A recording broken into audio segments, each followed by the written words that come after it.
Hey Muffins, the Muffin here. I've got a subscriber request for now the German M41. I am compiling a tips and tricks playlist, so if there's an aspect of the game or a tank you might be struggling with, shoot over there. Hopefully there's a video that can help you out in the game.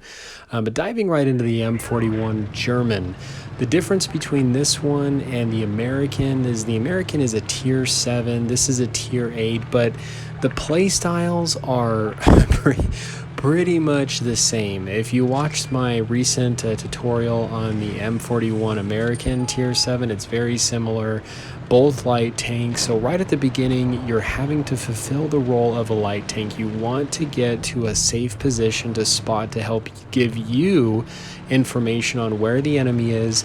It also helps your team with that information on where your enemies are, so your team has the advantage and can quickly make decisions sooner on how to position themselves against the enemy. So that's kind of what I'm doing here. I'm just barely going, like, even though there's not a bush at the top of this one hill over here, I'm just cresting, just kind of going up, and I'm not tunnel visioning. I'm really trying to pay attention. This Tiger too is being a bit aggressive, putting himself really in just an absolute really bad position.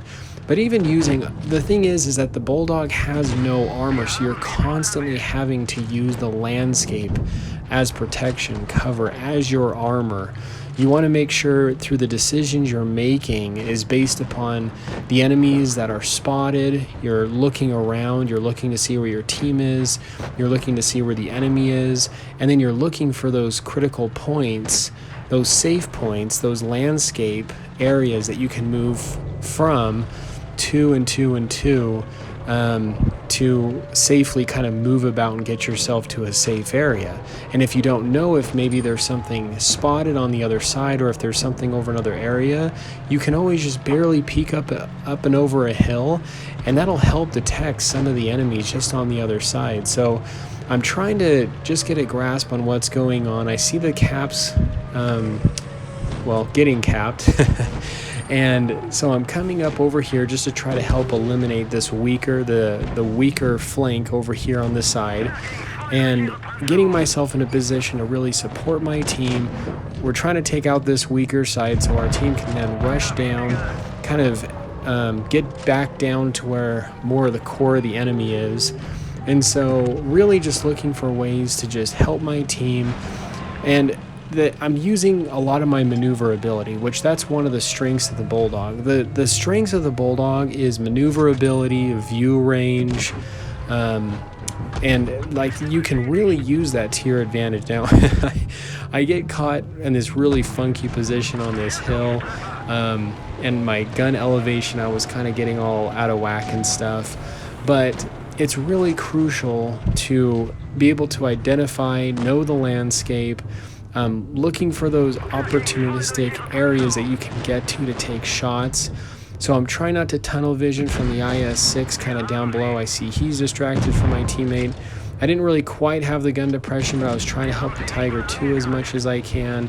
And then I see kind of from my third person view, and I mention that a lot with using a light tank, and even with a lot of tanks, if you've watched any of my other tips and tricks videos, is before you pop out or go around a corner, use your third person view to see what's going on or what the enemy is doing, because as a light tank you have no armor, as I had mentioned, so you can't rely on that armor.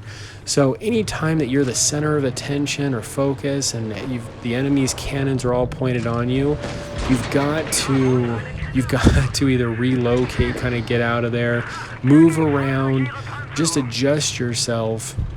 And the other thing I mention a lot about with a light or medium tank is, especially a light tank, is you really have to understand the concept of knowing when to engage and disengage. Now, I kind of was underestimating this player. Sometimes I do that. He obviously kind of seems like he knows a little bit about what he's doing, so now I need to start playing a little bit more careful. But going back into the concept of engaging and disengaging. So when you're in a situation where there's distracted targets, they're focused on someone else, that is the perfect time to engage. It's just one example, obviously. And then when they start turning and their focus you're now their entire focus and they're trying to point their cannons to you, you need to get behind that cover, use that third person view, and you need to relocate. You need to kind of get yourself in a different situation. So the enemy's like, okay, you know, we're going to maybe either try focusing on someone else, using that maneuverability. Like I said, that is like one of the key strengths. So, and also knowing the enemy's weakness. So the IS-6 I know is not incredibly accurate, so I'm trying to get myself in a little bit of like a smaller kind of area for me to shoot through, and a harder area for him to shoot through to get me. So some mistakes in the last one, but don't we all make mistakes sometimes? So anyway, going into the next one, now I'm paying attention. I want to get to an area that I can spot. So I'm trying to spot for my team, but I want to be a support to my team. I'm not wanting to go completely solo or rogue. So I'm paying attention to the map. I'm seeing a lot of my team that wants to go this way. So I'm going to try to get myself in an area to try to spot for them.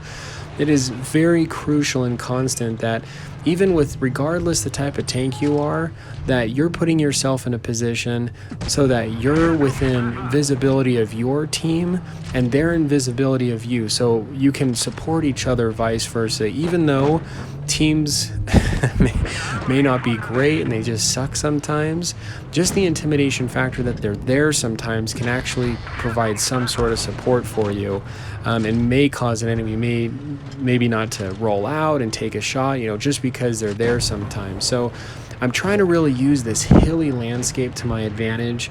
That's really where this tank shines, you know. Not so I don't want to be putting myself in an area to rely on my armor or having to side scrape.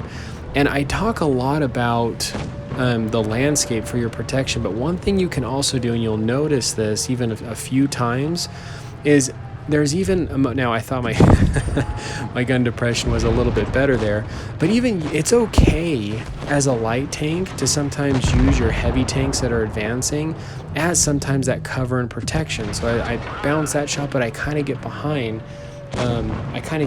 my more well armored friend here, just, you know, for a little bit more cover.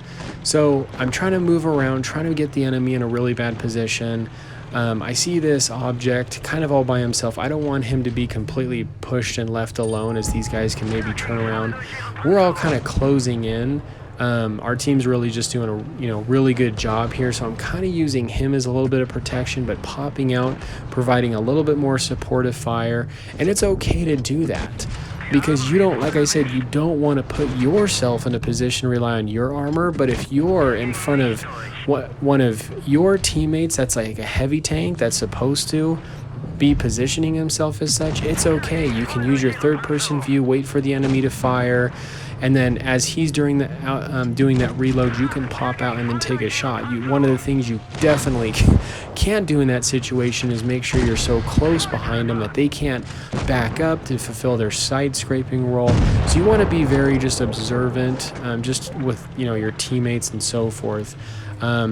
Little nice HE round right in the rear. So anyway, hopefully this was helpful. Muffin here, stay cool and keep tanking.